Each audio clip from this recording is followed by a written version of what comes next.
What fires do you need watering? It's interesting when you're in the complete chaos of stress and those tough seasons of life, and you just keep going, and you fight the next fire, and then you fight the next fire. And then when you come up for air, you leave that company, you leave that toxic relationship, you get out of that hard season of life, you're like, holy cow, how did I get through it? And other times you get stuck in firefighting mode. Like you can't put it out. No matter how much water you use and the things that you try every day, you just can't get ahead. And this firefighting mode isn't talked about enough because this is the things that put you in survivorship mode at home, in work cultures, and it becomes like an environmental culture thing that everyone starts doing it. So then you think it's normal. And I was in this firefighting mode for almost a decade.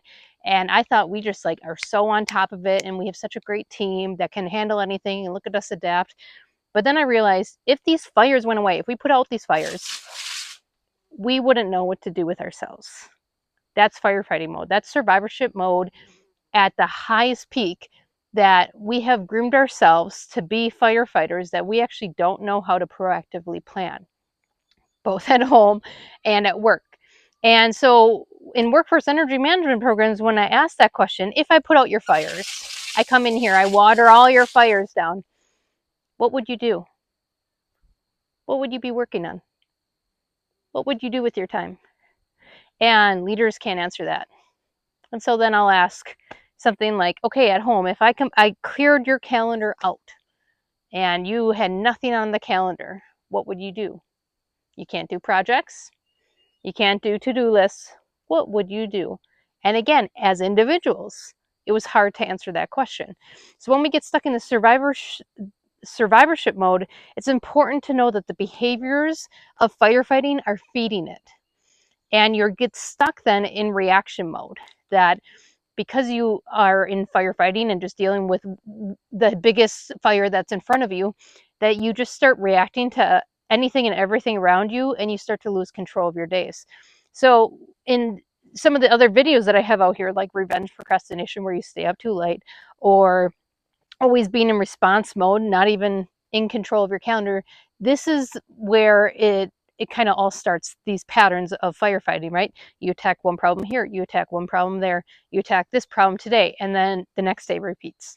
And the next day it repeats. And then you find yourself in firefighting mode, which is feeding this survivorship.